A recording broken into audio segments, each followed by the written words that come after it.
Welcome everyone to the Data and Digital Solutions Expo as part of the UN 2.0 week. It's wonderful to see so many of you here joining live in Zoom and in LinkedIn. Thank you for taking the time to be part of this session as we explore new solutions for how AI and data can accelerate progress on the Sustainable Development Goals ethically, inclusively, and at scale. We have an exciting lineup of speakers joining us today who will present how they are using AI, digital programming, and data to deliver for impact. We will hear from World Health Organization, the ILO, from UNDPPA, from UNESCO, from UN Women. We'll also hear from UNDP, UN Human Rights, UNICC, UNHCR, and IOM, and you're going to receive a full introduction to each of these wonderful, wonderful speakers and their projects as we progress through the presentation. My name is Natalie McGee, and I'm the UN Digital Community Manager here at the Executive Office of the Secretary General, and it's my pleasure to provide you with a quick overview of the UN 2.0 week before we jump into our exciting program today.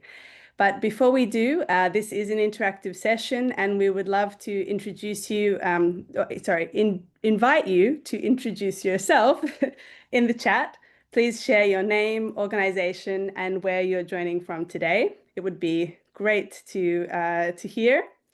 I see we've got colleagues calling in from New York, Turkmenistan, Mozambique, the Middle East, Australia, Montreal, Iran, Canada, Geneva, India. Fantastic. Thank you so much. Please do keep those introductions coming and use this also as an opportunity to get to know colleagues who are interested in this topic in the field. Today's session is part of the UN 2.0 week, which is all about transforming the United Nations to meet the challenges and opportunities of the 21st century. UN 2.0 is our shared effort to build the capabilities, tools, and environment that multilateralism needs today, harnessing science, technology, and human creativity to deliver for impact. At the heart of UN 2.0 are 5 essential capabilities: data, digital, innovation, foresight, and behavioral science. All of these are, of course, underpinned by a change in culture, creating space for experimentation, collaboration, and shared learning. You are warmly invited to join the UN 2.0 communities of practice for a deeper exchange and collaboration with already over 15,000 UN colleagues and partners. You can scan the QR code here on the screen, and that will take you to the page where you can join these communities of practice, and we do encourage you to do so. And the UN 2.0 week continues. Every day you can join high-level panels, solution expos, and many insightful side events. Today for data and digital, we have 16 side events. So we encourage you, if you're full of inspiration after this session today, please do jump in and join some of the side events to learn even more and engage in further discussions. You can scan the QR code on your screen to sign up for additional sessions. Tomorrow we'll be exploring strategic foresight, and on Friday we'll be exploring culture.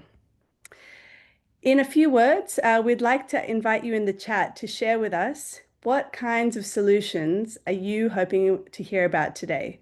It would be great to hear your thoughts in the chat. What are you hoping to hear about today from our 9 fantastic speakers?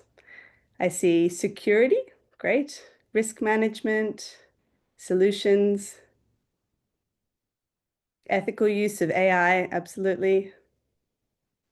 And how to be a part of the AI revolution as a young leader, fantastic. Acceleration methods, migrant solutions, so many great topics here. Thank you so much for sharing, everyone. Now, during this presentation, please do use the Q&A function. If you have a question, you can submit it there. And we encourage you also to use the Q&A to upvote and register your interest in particular questions. With that, it is my pleasure to introduce our first speaker. Please join me in giving a warm welcome to Melanie Bertram. She's the Unit Head for Delivery for Impact at the World Health Organization. Melanie, over to you. Thanks so much, Natalie, and welcome everyone. Thanks for joining today. Do you know what proportion of the health-related sustainable development goals are likely to be missed? Do you think it's a quarter, a half? No, it's 100%. That's right. Every single health-related SDG is off track at the global level. And in fact, we need to more than double our rate of progress to achieve the goals, underscoring the need for acceleration. My name's Melanie Bertram. I head the Delivery for Impact team at WHO, which was set up to tackle this issue. And I'm joined today by members of the team who will introduce themselves and be available to answer any questions in chat. So in spite of decades of global health efforts, many countries still struggle to translate policies and plans into real, measurable improvements in health outcomes. Too often, health initiatives stall at the planning stage with limited follow-through on implementation. So the gap between intention and impact means that millions of vulnerable people remain targets of preventable diseases, health systems remain under-resourced, and progress towards the global health targets is far too slow. In spite of this, WHO's ambition remains strong in its new general program of work, setting targets to ensure that 5 billion people are covered by universal health coverage, 6 billion live healthier lives, and 7 billion people are better protected from health emergencies by 2028. So the WHO Delivery for Impact approach was created to close the gap between intention and reality. As a cornerstone of WHO's transformation agenda, DFI is designed to accelerate measurable progress at the country level. And it does this by embedding a culture of results-driven delivery across all three levels of WHO, global, regional, and country. But it all starts with data. Which indicators are off track? What bottlenecks exist? What acceleration opportunities are there? DFI works with countries to support them in translating strategies into action through tailored implementation support, using real-time data and delivery dashboards to track progress and course correct, and building national capacity to sustain improvements and scale what works. This approach is grounded in continuous learning, adaptive planning, and a relentless focus on measurable outcomes, not just activities. So what does success look like? Since launching DFI in 2021, WHO has seen over 70 countries using the delivery approach to accelerate progress on national health priorities by setting targets and actionable acceleration plans. A global delivery dashboard is tracking 30+ organizational commitments created to track real-time results. And we have proven success in countries, accelerating progress and meeting elimination and vaccination targets, all starting by looking into the data and really interrogating what do we need to do and where. And you can see some of these case studies by using the QR codes on the screen. But the biggest benefit, lives saved and improved. DFI helps to ensure that health investments reach people, especially the most vulnerable, and make a lasting difference. The DFI team, we're open to new partnerships, both with country-level implementers, other agencies, to increase the scope and reach of the work that we're doing, and with funders who are interested in ensuring that their investments truly lead to results. In short, delivery for impact is about turning promises into progress. It's how WHO is helping countries not just plan for a healthier future, but truly deliver it. With that, thanks very much. Back to you, Natalie. Thank you so much, Melanie, and so great to see the emojis and reactions of the audience there coming through. So thank you everyone for sharing your appreciation of this first presentation. It is now our pleasure to introduce Elena Game. She's a GIS specialist at the International Labour Organization. Over to you, Elena, for your presentation. Thank you so much, Natalie. My name is Elena, and I'm coming from Geneva in Switzerland at the International Labour Organization. Pleasure to be here. So in sub-Saharan Africa, unemployment and underemployment, especially among youth and rural communities, still remains a challenge to this day. Infrastructure investments, like roads, are key to addressing this problem by improving things like access to the labor market, services, and providing economic opportunities for the local population. To ensure these investments deliver lasting benefits, what we need to do is try to measure their impact. Jobs created during the construction phase of a road can be measured quite easily, but capturing the long-term sustained post-construction effects is far more difficult. Through the ILO Strengthen 2 project, we're using spatial methods and satellite data to assess how infrastructure influences economic activity and employment creation. We deploy a geospatial approach that combines a variety of spatial data using big data in the form of nighttime light satellite imagery to estimate these long-term impacts of these investments. These nighttime lights serve as a proxy for economic activity and allow us to track changes over time and space. Tracking luminosity years after construction, we're able to identify by what magnitude economic activity has changed and where this is concentrated and how this then relates to employment. This approach is scalable, it utilizes open source data, and it's also replicable across many countries and regions. Through the project, the approach has already been applied in countries like Kenya, Rwanda, and Zambia, expanding this research base on using innovative data sets and methods for impact evaluation and impact assessment. This can help stakeholders understand where infrastructure has been translated into meaningful economic and employment gains. So whether that's a development bank trying to better report on the real world impacts of their investments, or national governments to inform policymaking and future planning. By integrating the spatial data into impact evaluation, we're making it possible to see where infrastructure has benefited the local population and to further identify gaps where more support may be needed. So if you're working on impact evaluation, infrastructure, or generally interested in knowing more about measuring SDG 8, we'd be more than happy to collaborate with you. Thank you.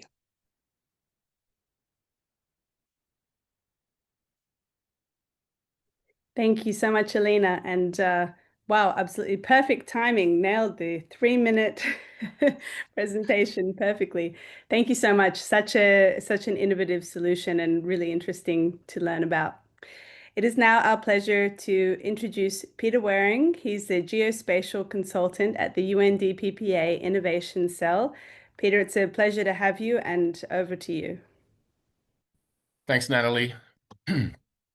We are witnessing a growing disconnect between the abundance of data and the decision-making support tools that can leverage it for peace and security.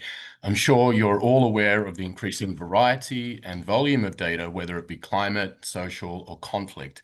But how do we determine which data is valid, which is relevant, and how do we store it, process it, display it, and use it ethically? My name is Peter Waring, and I represent the UN Department of Political and Peacebuilding Affairs, where I work with the department's innovation cell to develop Geoguard, a geospatial dashboard using curated open source data. The platform now covers 29 countries across the Middle East and Africa. Now, I know that many of you in the audience will react instinctively and perhaps negatively to the prospect of another UN data dashboard, but I want to give you a few reasons why I think Geoguard is different and why I hope you'll incorporate it into your workflows. Firstly, we're not just providing raw data, rather we're curating and contextualizing it. What that means is the data is normalized, historically baselined, and visualized. What we've created is something that allows users to make comparisons between data sets and between regions and to visualize the data historically.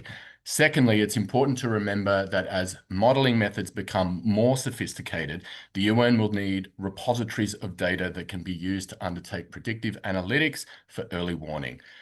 We have to start recognizing data as infrastructure. And in that sense, Geoguard acts as a time capsule of sorts. It stores decades of trusted and accessible data.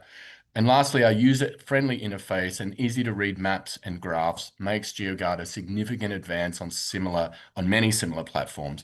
We've built Geoguard with all of you in mind, and so I hope that you can use it. On this slide, we show the 3-step process we undertake. Firstly, of course, is the acquisition of the data, which is drawn from pre-existing open source satellite programs. These data sets include a range of environmental indicators such as land surface temperature and precipitation, as well as social and conflict data.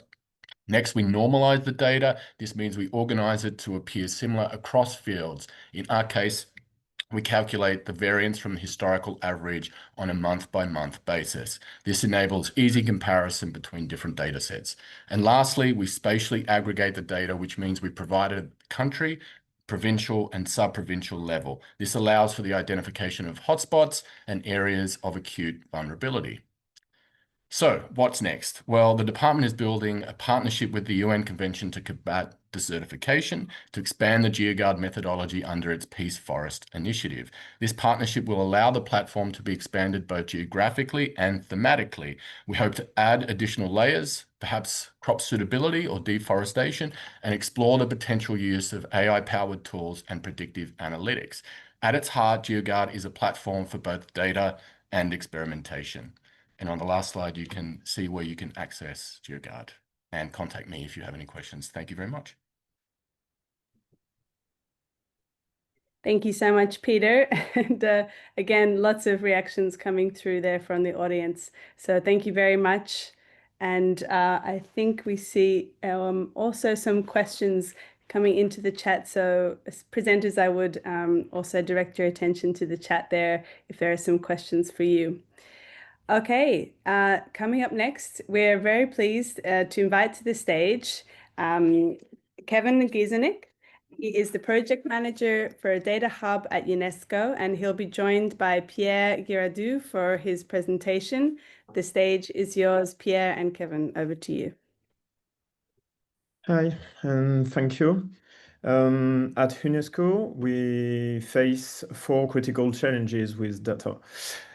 So pretty common challenges. Information are in silos and our data couldn't connect. We've got limited access to tools where aren't available to all stakeholders.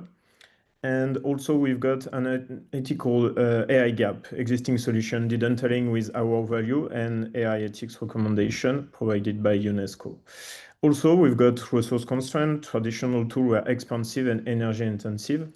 For instance, picture our field officer in Senegal, researcher in Bangkok, policymaker in Geneva, all face this same barrier. So we need ethical AI that embody UNESCO value while democratizing access to insight.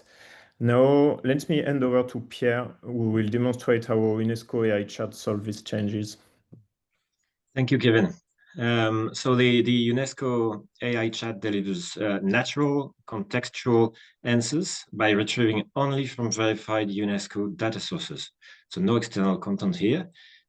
We've added smart AI guardrails. It means that every response is automatically checked afterwards to ensure that it aligns with the sources, with the raw material. So there's zero hallucination.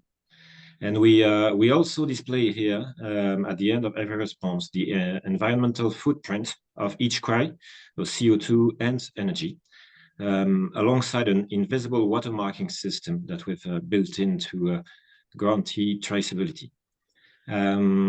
This is also a bit more than a chatbot here because it's sort of a replicable framework for ethical generative AI, and it's already being adapted to UNESCO's science division. So we're proud to show here how a state-of-the-art generative AI can truly serve UN values. And I hand the floor back to you, Kevin. Thank you, Pierre. So for the next slide, I could provide the impact of this AI chat. The results are clear: 3 times faster trend identification, 47 less processing time, 89 improved recommendation based on our metrics and monitoring. And also this is an open ecosystem, so open source, cost effective and community driven. Any UN agency can integrate and customize it for their own purposes. And this demonstrates how building our own solution gives us control to integrate ethics and UN value, rather than relying on standard market SaaS software that may not align with our own principles. So feel free to contact us for partnership at data.ai@unesco.org if you would like. And we will enjoy to share our experience, feedback, and support you on your own project if you need it. Thank you so much, Pierre and Kevin, and a great, strong call to action there. We love to hear that. So thank you so much. And colleagues, please do take them up on this great call to action. It is now our pleasure to introduce to the stage Aisha Kamara Koluba. She's a National Program Officer for Women's Economic Empowerment at UN Women in Liberia. Thank you so much for joining us today, Aisha, and the stage is yours.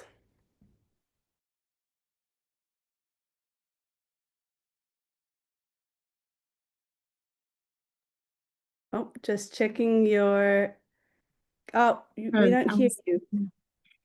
Thank you, Natalie, and hello, everyone. What if we could change a woman's life by not giving her food or non-food items, but by giving her tools as simple as a basic mobile phone? In Liberia, rural women have limited access to digital tools and skills. They are also excluded from informal financial systems, and they have barriers to market and businesses. These gaps isolate women from opportunities and keep their businesses informal and vulnerable. The Digital Inclusion for Women's Economic Empowerment is an initiative in partnership with Orange Liberia, and we leverage digital tools to empower women, especially women in rural areas. We have worked with women in 3 of our 15 counties, and we have what we call the Buy for Women platform. It's a digital market space that connects women to information, markets, and finance. It's a tool that helps women to sell their businesses, but also provide them with comprehensive information on their size of their farm, and they are able to manage their agricultural inputs. We've also have our digital centers where young women come to learn digital skills, and they also network. They also use social media and social media such as Facebook and WhatsApp to sell their businesses.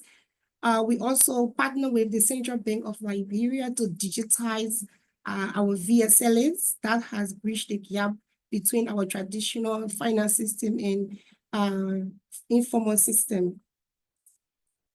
Over the years, this has impacted over 3,000 women. So we have over 3,005 women who have benefited from the platform. They have been able to generate over 3,000 United States dollars since the Buy for Women platform was introduced in 2023. We have over 900 women who have gained access to markets, and they are able to use digital tools. We have over 8,000 women who but have access to formal financial services, and they are using mobile banking. Most of the women are agents. They are not just using it, but they're also mobile money agents in their communities. So young women who have access to the digital center have confirmed that they have used Microsoft Word, mobile apps, and other digital tools. We have 3 women digital centers, and we'll be launching the 4th one soon. And can you imagine a simple tool as a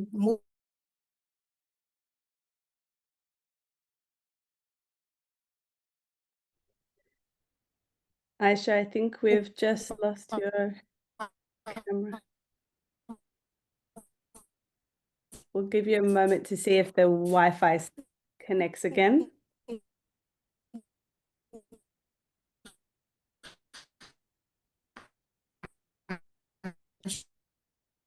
Aisha, we've lost your connection, but what we'll do is oh no, I think you're back.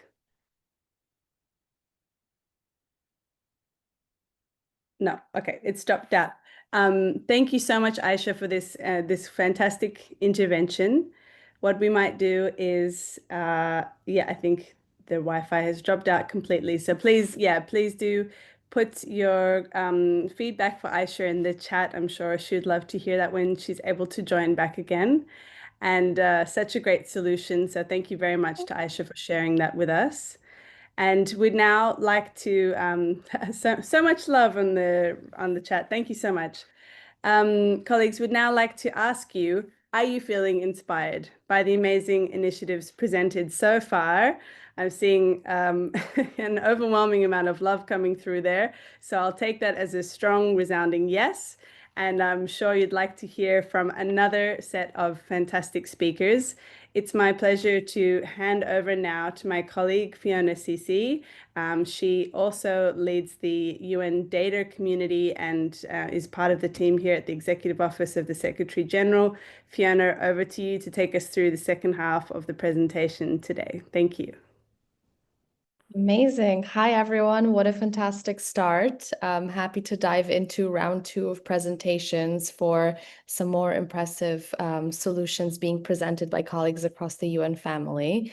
And with that, I am delighted to welcome Anila Chihaya who is the team leader of assessments and digital solutions at UNDP and is going to be sharing her work on UNDP RAPIDA, an early recovery assessment tool. Over to you, Anila.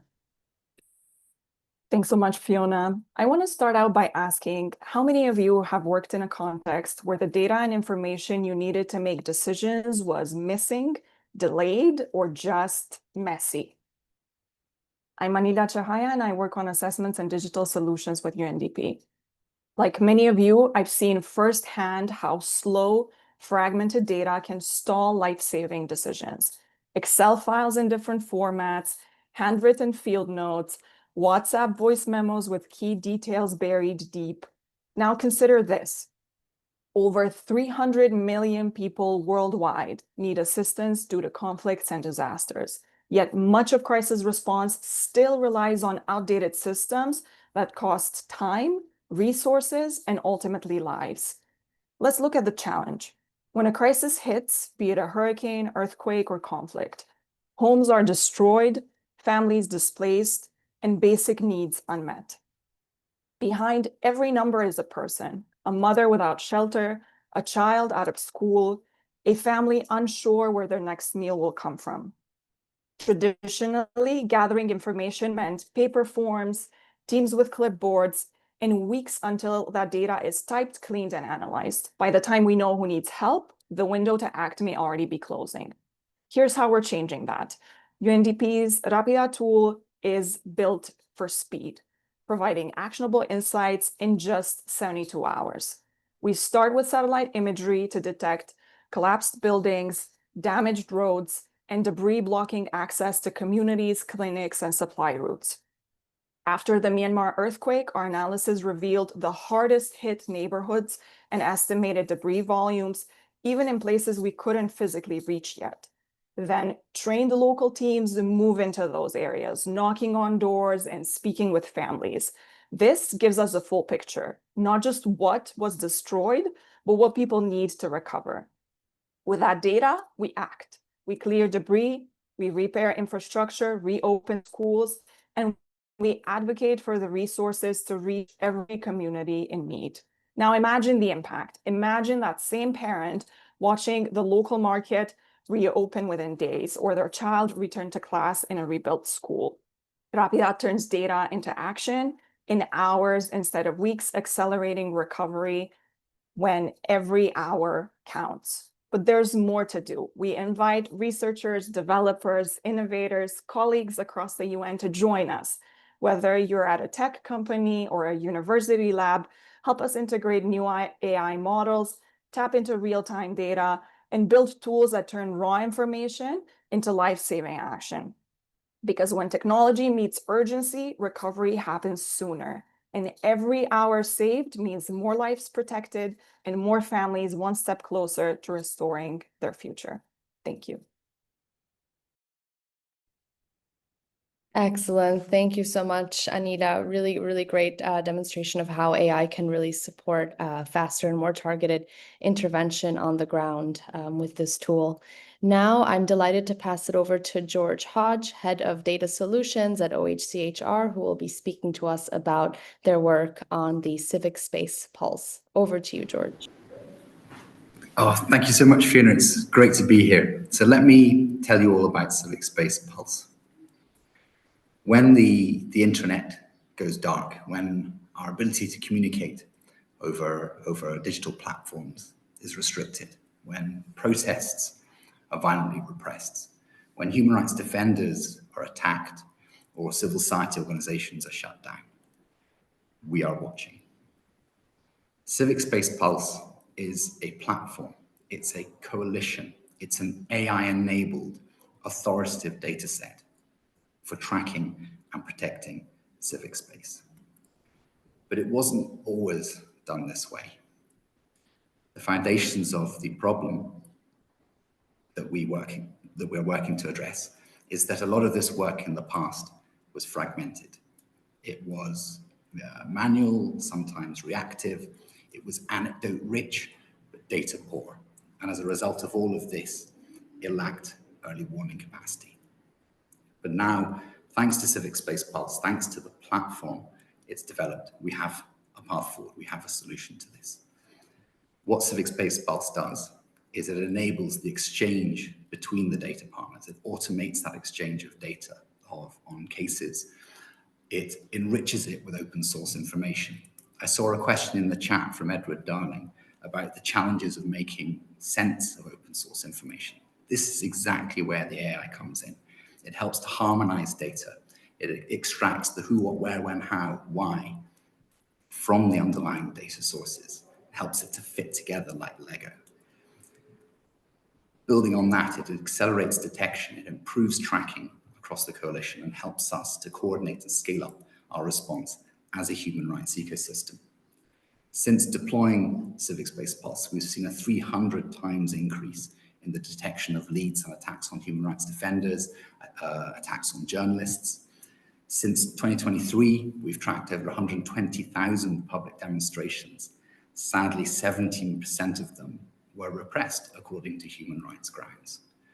But the positive side of this is that we now have a data set that enables the human rights ecosystem to document violations at greater speed, to protect victims and survivors, to prevent escalation of situations, to advocate for justice, and to support national accountability processes.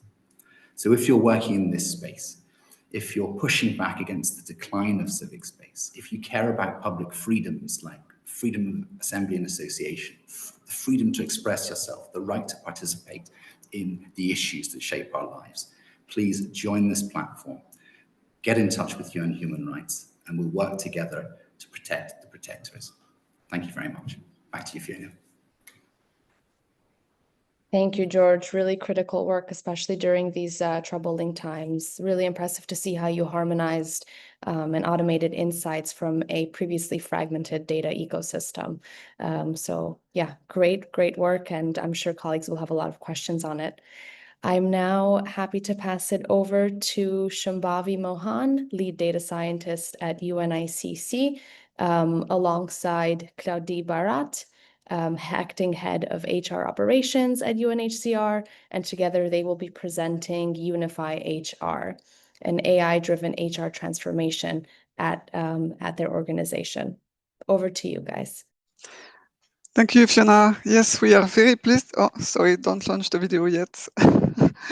We are very pleased to present Unify HR. So it's a generative AI chatbot used by 13 UN organizations to answer HR questions and to support HR colleagues in their daily tasks. This is also to improve efficiency and to support all of the staff in the organization to have access to HR in an easier manner. We have been working on this project for 2.5 years, and UNICC now is helping us to develop this further and expand it further. So we will show you a short video to show you the tool in action, and then my colleague Shambhavi will explain a little bit more on the development. Thank you, Fiona.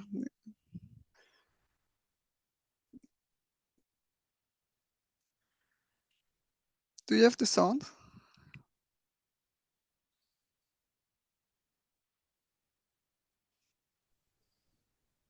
Talea, is it possible to reshare your screen with the sound?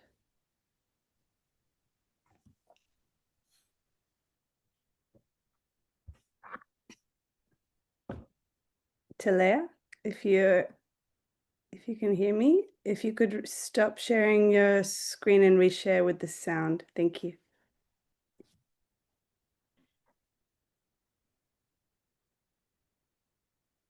When we're doing digital and data events, there's always a high pressure to get the digital delivery exactly right. It's too much pressure for me personally. If not, I will just do the speaker, the voiceover. Lee, if you could try sharing on your end. Yes, sure.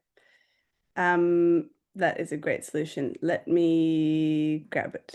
One moment.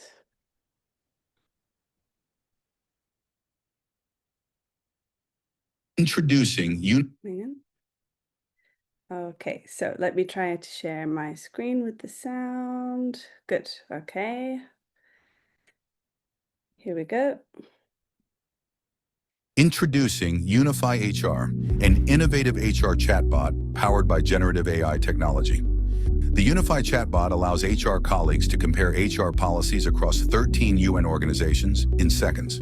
With the conversational AI, staff can now get a quick answer to HR policy-related questions without searching all relevant documents. In addition, Unify allows colleagues to create content, such as summaries, training material, translation, and response to emails.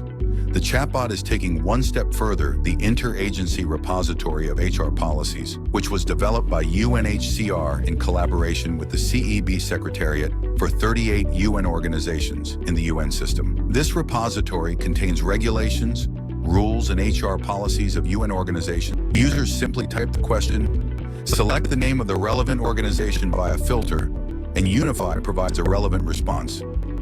The chatbot scans hundreds of HR policy documents in seconds, selects the most relevant ones, retrieves the suitable information, and generates a comprehensive answer.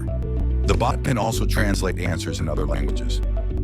Every answer generated by the bot comes with a list of documents that are relevant to the question asked, and checking these documents is only one click away. This feature also allows users to use the chatbot as a search engine to quickly retrieve the staff rule or the reference they are looking for. Users can also use the compare feature if they want to benchmark up to 3 UN organizations. For example, users could ask, can a staff accept a gift from a beneficiary in exchange of services provided? Unify then provides a summary of the similarities and differences between UN organizations' policies on this topic.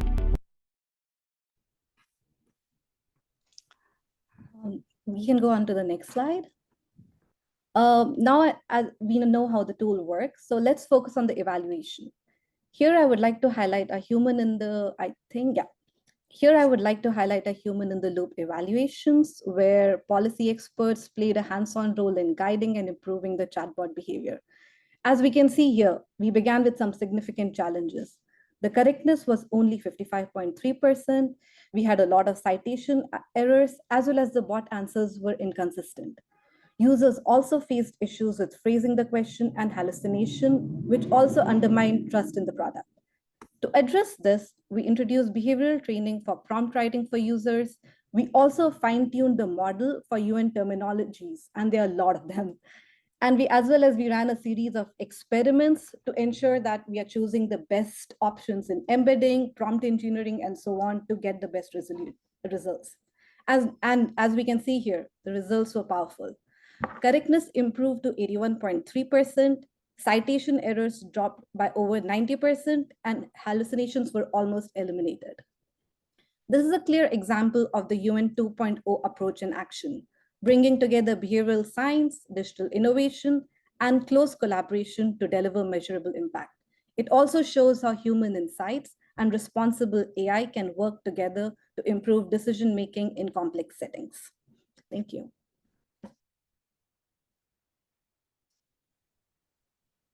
Thank you so much, Khadi and Shambavi. I think we have a lot of interest in this in the chat already. Colleagues asking how they can get it at UNHQ, a reference to linking it with UNHQ policy portal and knowledge gateway, and a couple of questions beyond that. So thank you so much for your presentation.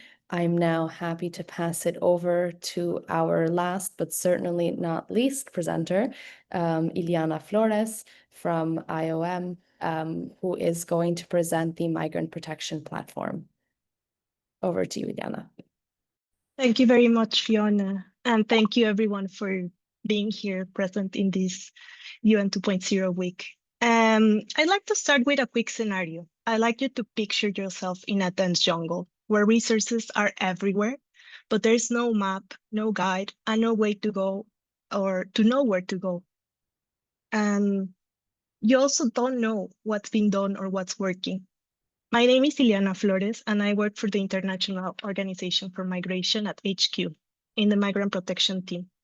And the scenario that you just pictured is what it often feels like for those working in migrant protection today. So we are facing, as you can see on the slide, a resource jungle, overwhelming abundance of tools, reports, and initiatives, but no central place to access them. There's shallow visibility of efforts across regions, making it hard to learn from each other or even to avoid duplication. And even if the main goal is to further protect migrants, knowledge transfer and collaboration remain limited today. Often trapped in silos, as other colleagues have mentioned in their presentation, disconnected by geography, language, or institutional boundaries. So in the next slide, I'm going to introduce you to what IOM has created through the Compass program.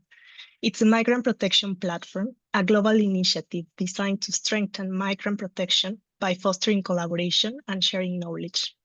The platform is available in English, in French, and in Spanish, but it's open to everyone with resources in more than those 3 languages.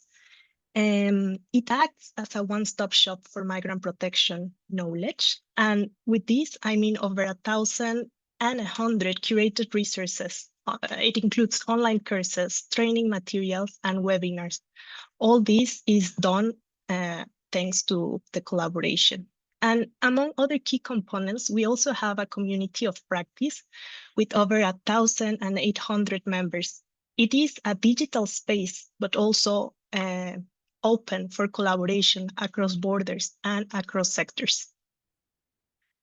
In the next slide, you'll see, and probably at this point, you are asking, what is it? Is it a platform or is it just a platform?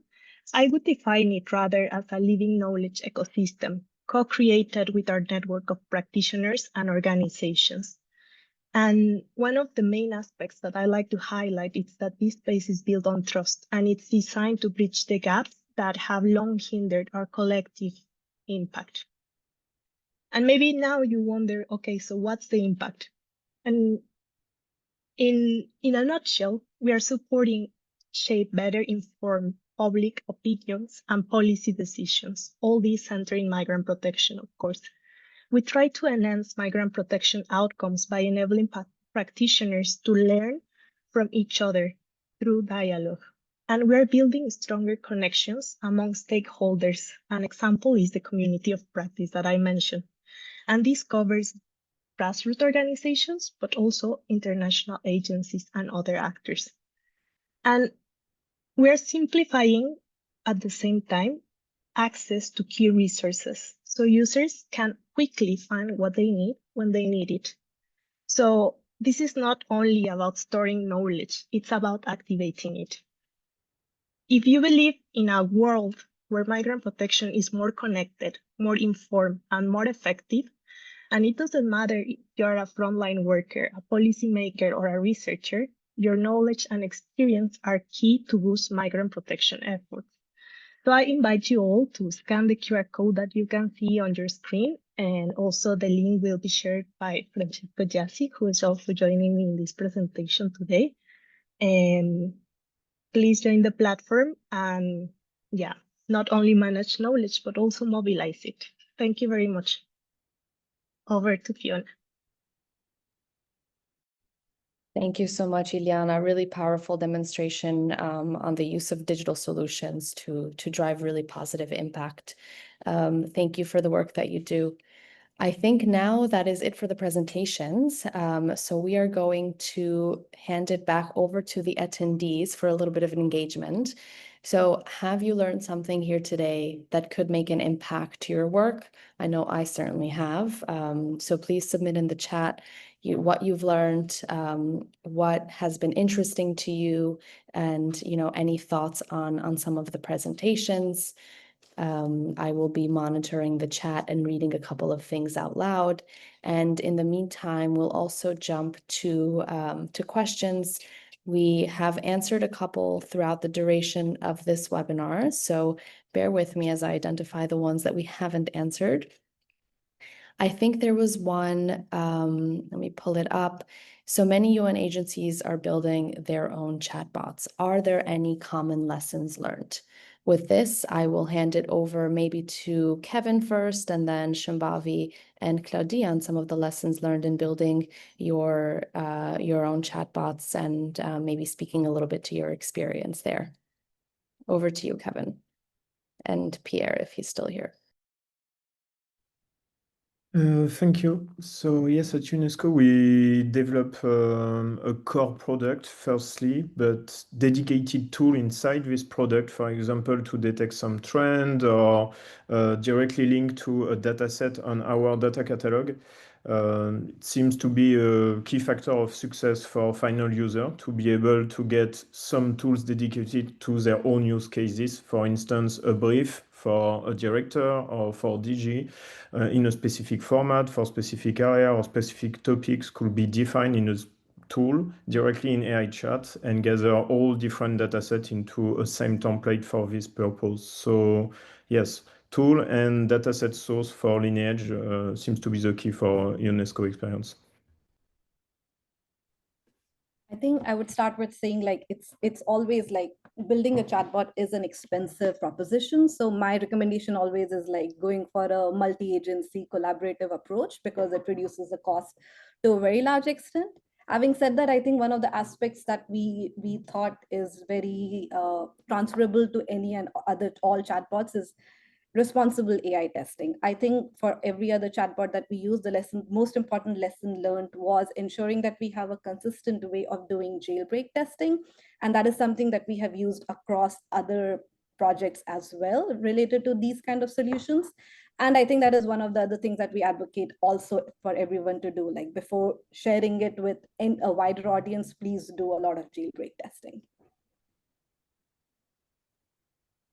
Excellent. Thank you so much. And I think there was another question while we're on this subject. Shambhavi, I saw you answered it, but maybe we can do it a bit vocally as well in case attendees didn't get a chance to see. Are you using proprietary or open source LLMs for Unify HR? Maybe if you could elaborate a bit on that in case others were curious. Yes, definitely. I think we considered using purely for the large language model, we are using a proprietary OpenAI in this particular case. And one of the main reasons for that selection was we started building this solution a while ago, and that was the best in market technology back then. Having said that, we also considered other open source technologies as well. But I think based on the timing and when it was built, OpenAI was the best in market. Yes, and at UNESCO we use Azure OpenAI model, but we use specifically a small model for simple question, and we use also simple SQL query for very simple question like I would like a list of. So we try to use relevant model and a relevant size model according to the complexity of the question. And also we are exploring the fact to host some small model and open source model like Mistral or Llama directly into UNESCO server and switch from OpenAI or this kind of model directly from the UI of the AI chat. Excellent, thank you.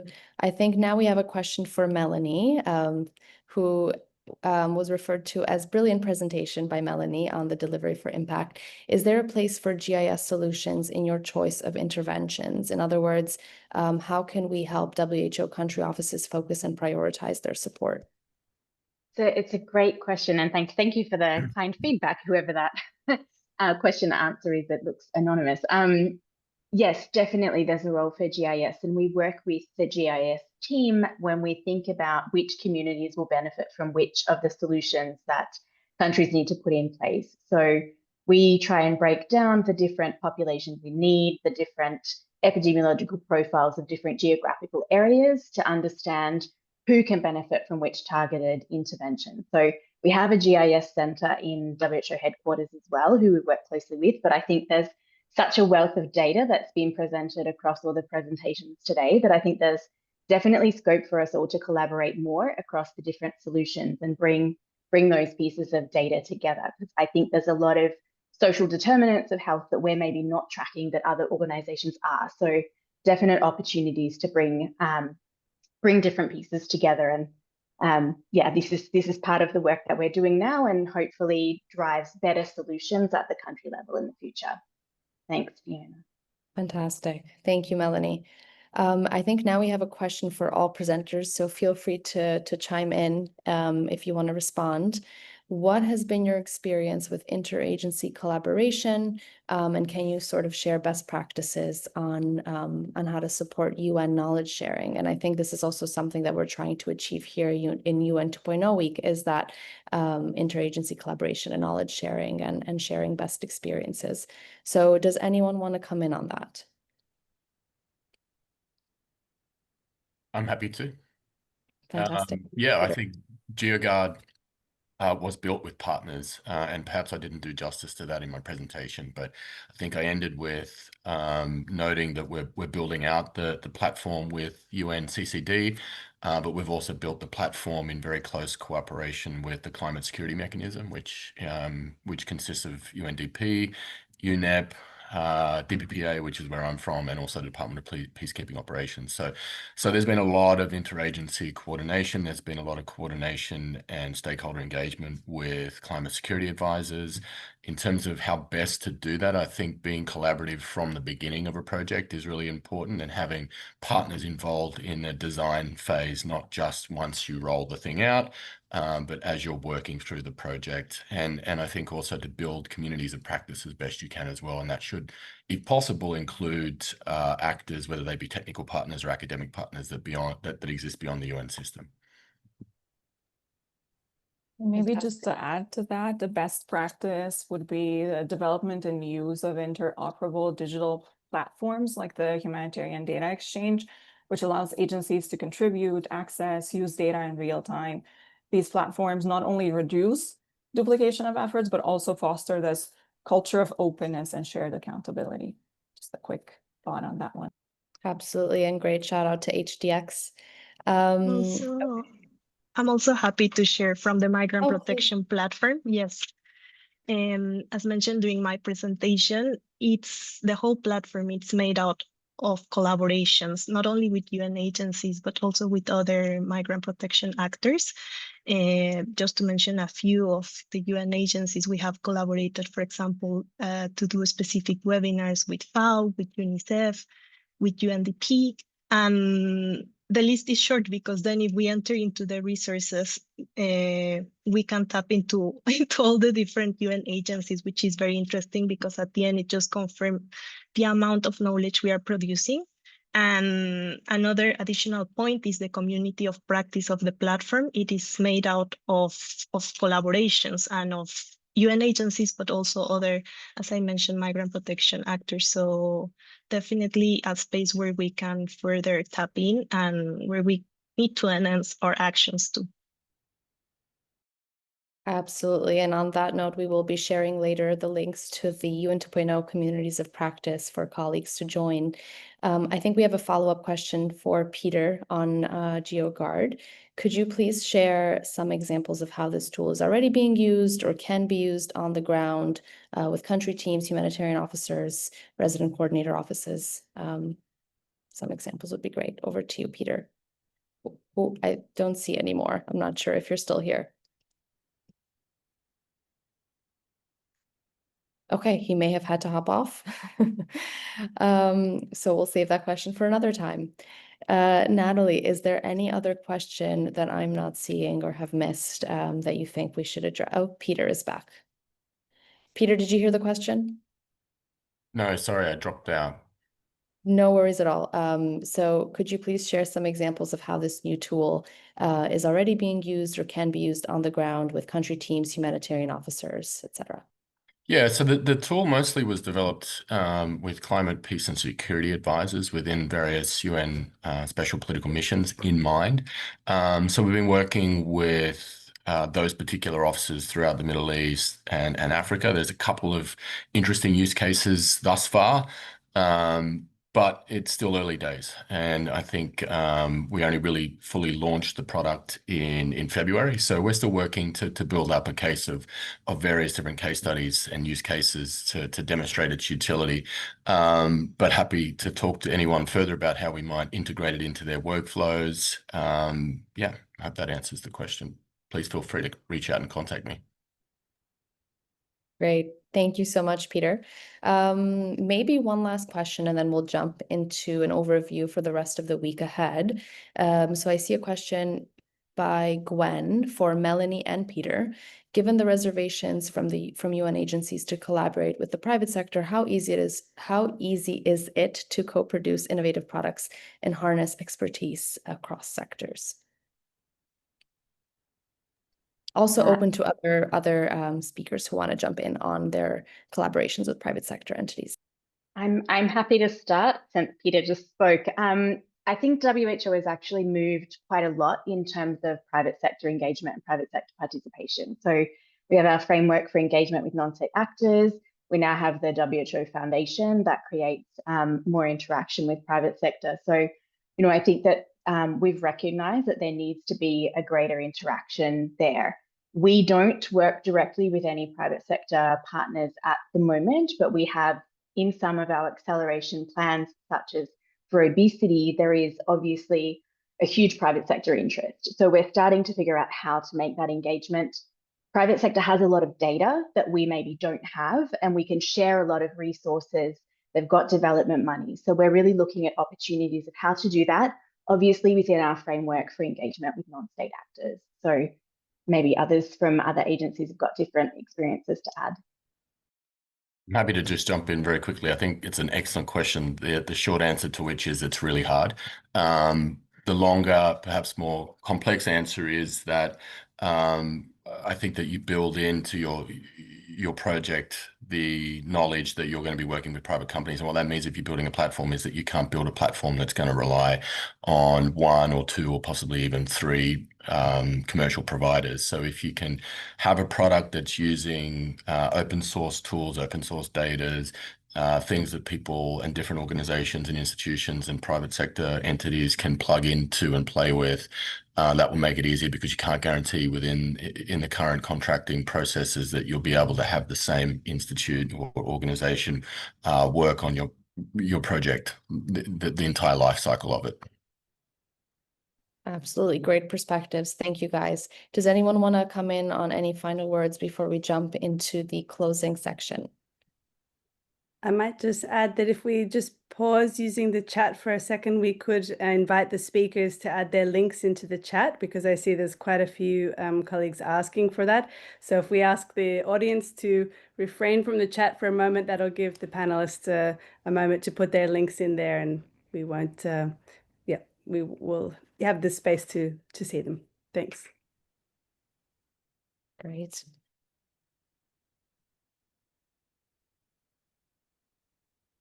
All right, so while the speakers are putting in the links to their solutions and their work, I encourage you all, if you haven't done so already, to join the UN 2.0 communities of practice.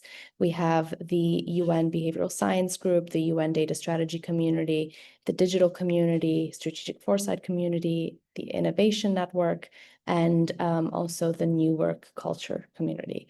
So please scan the QR code. Maybe some colleagues here in the back end could put the link in the chat as well for you all to sign up if you're not members of the communities already.